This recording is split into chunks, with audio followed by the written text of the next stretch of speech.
अध्यक्ष महोदय, अभिनयनगर काळातोकी या म्हाडा वसाहतीची ही लक्षवेधी आहे।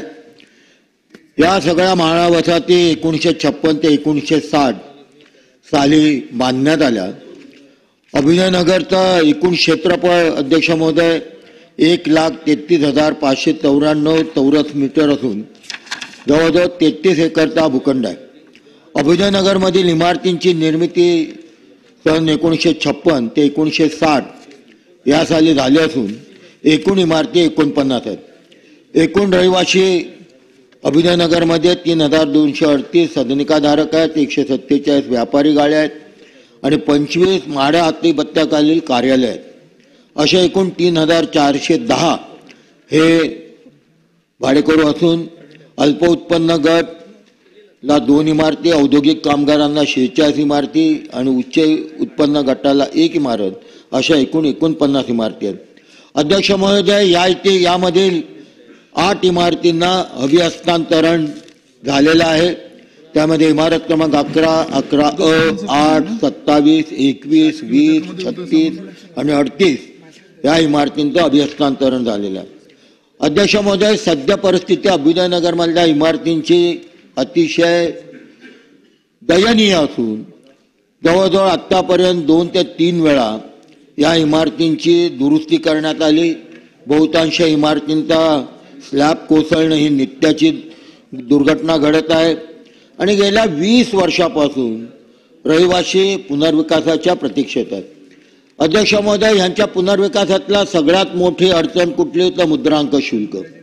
हे मुद्रांक शुल्कामुळे अनेक विकासकांनी ह्या पुनर्विकासाकडे पाठ फिरवली, त्या अभिनयनगरचा पुनर्विकास होऊ शकला नाही आणि मग म्हाडानी 33/5 अंतर्गत C&D नेमणूक करण्याकरता म्हाडाकडून 31/5/2023 रोजी शासनात प्रस्ताव प्राप्त झाला आणि म्हाडाच्या सदर प्रस्तावाच्या अनुषंगाने या प्रस्तावात माननीय मंत्रिमंडळाच्या दिनांक 27/2/2024च्या बैठकीत मान्यता देण्यात आली।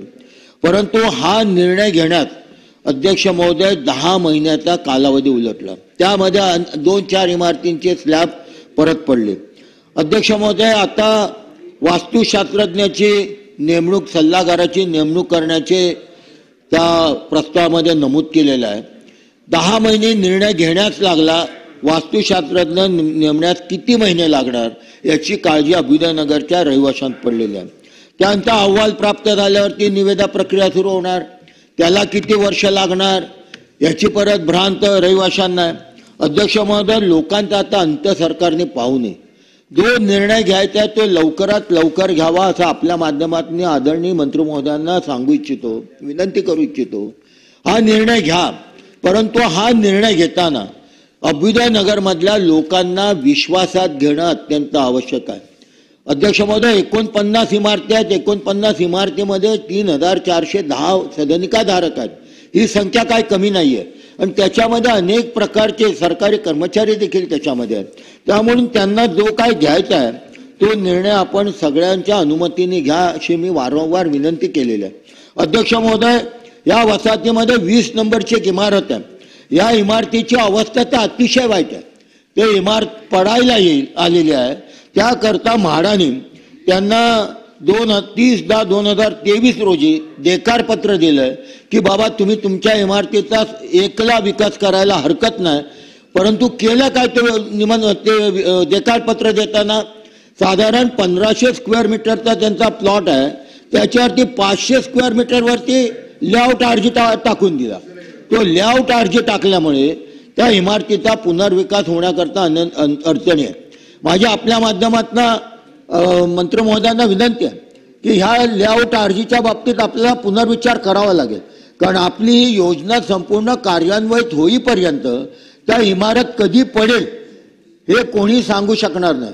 म्हणून हा जर लेआउटमधला अर्जीदा आपण कमी केला तर ते लोक आपला पुनर्विकास करून घेण्याकरता तयार आहेत। अध्यक्ष महोदय, अभिनयनगरमधल्या अनेक रहिवाशांच्या अनेक मागण्या आहेत। त्यांनी माझ्याकडे, काही रहिवाशांनी माझ्याकडे निवेदन दिलं। मी आपल्या माध्यमातून मंत्री महोदयांना सांगू इच्छितो की त्यांनी कमीत कमी 700 स्क्वेअर फुटाचं घर आम्हाला मिळालं पाहिजे, अशी त्यांची मागणी आहे. कॉर्पस फंड 25 लाख रुपये कॉर्पस फंड आम्हाला मिळालं पाहिजे अशी त्यांची मागणी आहे. प्रत्येक सदनिका धारकाला पार्क पार्किंग मिळालं पाहिजे. घर भाडं रुपये 30,000 रुपये मिळालं पाहिजे. अभ्युदयनगरचा पुनर्विकास कमीत कमी 33% जागेवरती होणं गरजेचं आहे. संपूर्ण सोयी सुविधा साधनांसहित सदनिका रहिवाशांना मिळाल्या पाहिजे. त्याबरोबर तिथे समाज मंदिर आहे, सभागृह आहे, मनोरंजन मैदान आहे, रुग्णालय आहे, शाळा आहेत, या देखील सुविधा या अभ्युदयनगर विचारतो साहेब हा अतिशय महत्वाचा विषय आहे. याच्यामध्ये 90% मराठी लोक राहतात. अत्यंत प्राईम लोकेशन आहे. मुंबईतला हार्ट आहे. 33 एकरचा भूखंड आहे. त्यामुळे लोकांना काय हवं, कारण ही घरं ही आमच्याकरता आमच्या आयुष्यातले एकाच वेळेची असणारी पुंजी आहे. आमच्या स्वप्नातलं घर आहे ते, म्हणून ते घर मिळालं पाहिजे. इथला मराठी माणूस महाराष्ट्रात मुंबईमध्ये टिकायला पाहिजे. त्याकरता अभ्युदयनगरचा निर्णय हा साहेब अतिशय महत्त्वाचा आहे. मी आपल्या माध्यमातून आदरणीय मंत्री महोदयांना प्रश्न विचारू इच्छितो. एक तर आर्किटेक्ट आणि सल्लागाराची नेमणूक किती कालावधीमध्ये आपण करणार.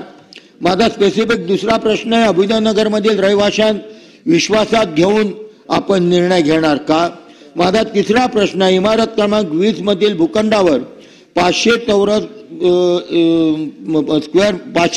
चौरस मीटर टाकलेला लेआउट RG आपण सवलत देणार का.